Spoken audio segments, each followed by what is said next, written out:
annagu waxaan arkay odayaal leh dir waxa la yidhaha raadinayo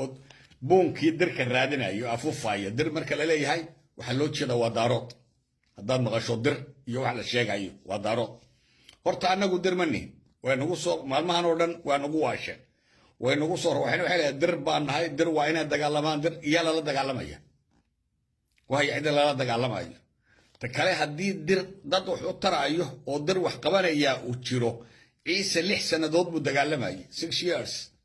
ayuu quruun kale oo Soomaali ahayn dagaal kula jiray dirkaas xagu joogay halkee baad joogteen annaga waxaana garab joogsaday oo naf iyo maal oo dhiigooda noo horay bili aadanka waxa ugu qaalisan dhiig bili aadanku ku dhiigooda ku oran waxaanaga dhiigooda noo horo nala dagaalamay dawlad deegaanka Soomaalida daarood baa nala dagaalamay dagaalka nala galay oo nala dhimanay xageed joogtay diro markaa inaan soo hadal qaadaan waa ceeb annaga oo dirna u sheegtaan horena waanu sheegay iminkana waan ku celiyay annagu ma nihin dir daarood baana ciddaydan naga dhaxayso dawlad wadaag baana dawlad baa naga dhaxaysa nidaam baa naga dhaxay dawladnimada naga dhaxayso waan ku faraxsanahay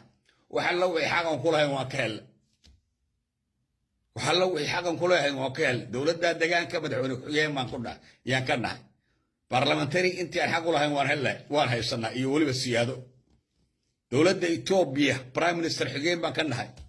deputy prime minister baan ka nahay marka anagu waan ku faraxsanahay deegaanka iyo dawladda federaalka Ethiopia waxa kale oo ku faraxsanahay ciidamada new police-ku annaga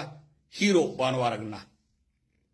waxaan u aragnaa geesiyaashii kilalka Soomaalida dawlad deegaanka Soomaalida oo cid kastoo far ku soo fiiqda farta ka qaniinay farta goynaya baan u aragnaa geesiyaal ayaa anaga noo yihiin waayo qabyaalada ma jirto anaga deegaanka nahay qabyaaladu waa noo gaar laakiin deegaanka dawladnimada ayaa naga dhaxeeya iyo calanka iyo ciidda iyo deegaanka inta naga dhaxaysa marka annagu waxaan u aragnaa ciidamada new police-ka geesiyaal baan u aragnaa hero inay yihiin taas